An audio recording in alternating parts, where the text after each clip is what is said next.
ideal wake up time is going to be around sunrise, right? And so somewhere between, let's say 6 and 8 a.m., depending upon, the time of year, waking up with the sun is ideal. Now, not all of us can do that at times. I don't always do that, but ideally, as the sun's getting up, as the light is starting to get in to your room, that should naturally trigger you to wake up and the cortisol should rise. So you wake up with the sun and then you go outside. So one of the first things you should do in the first, let's say 15 minutes of waking is go outside and get early morning sun exposure and get some movement in, right? Even if it's just 3 or 4 minutes, right? Even just a few minutes, get a little bit of movement in. It could be stretching, could be going and taking a walk.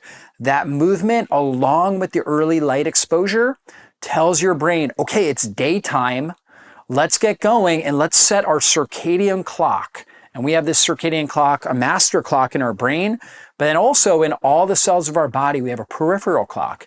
And it says, okay, so roughly 16 hours from now, I'm going to go to sleep, right? And it starts to set that clock, and that clock starts going, which is going to help you feel tired and help your body produce the right amount of melatonin, sleep hormone, so you can get great rest. It's going to help you secrete more growth hormone, which is your quintessential anti-aging hormone that helps repair your tissues and supports your immune system. It's going to help you secrete more of that at night when you go to bed. So getting out, getting movement and light exposure, really important early in the day. Okay, that's also a time where you may be interested in doing high intensity exercise. You don't have to, but you may be interested in doing that. If you're gonna get a good high intensity workout, early in the morning is good, right? Like kind of in that first, let's say a few hours of the day.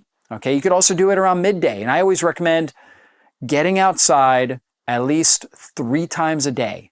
In the morning, like we talked about, somewhere around midday. So that's when you get the UVA ray and the UVB rays. And that's UVB is what stimulates the vitamin D. And so these UV rays, obviously they can cause a sunburn if you're in them too long, but they're also very antimicrobial. They support your immune system. A lot of great benefits just getting the right dose of UV light. And also again, it tells your brain, okay, it's daytime, it's energetic. The UV light brings energy up, right? It actually increases mitochondrial energy production. And so getting, let's say 5-10 minutes even of sun exposure around the middle of the day, somewhere between, let's say 10 a.m. and 2 p.m. when the sun is at its most intense, depending on, your skin type and your schedule, it's going to let you know what you're able to do. So if you burn easily, just get 5 minutes right in the sun. Okay.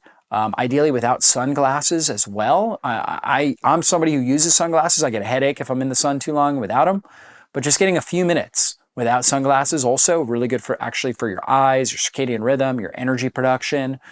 And again, we don't want to burn. We don't want to get a headache from too much glare, too much, sun glare coming into our eyes, but we want to get just the right dose. So you got to experiment with that to get the right dose for you.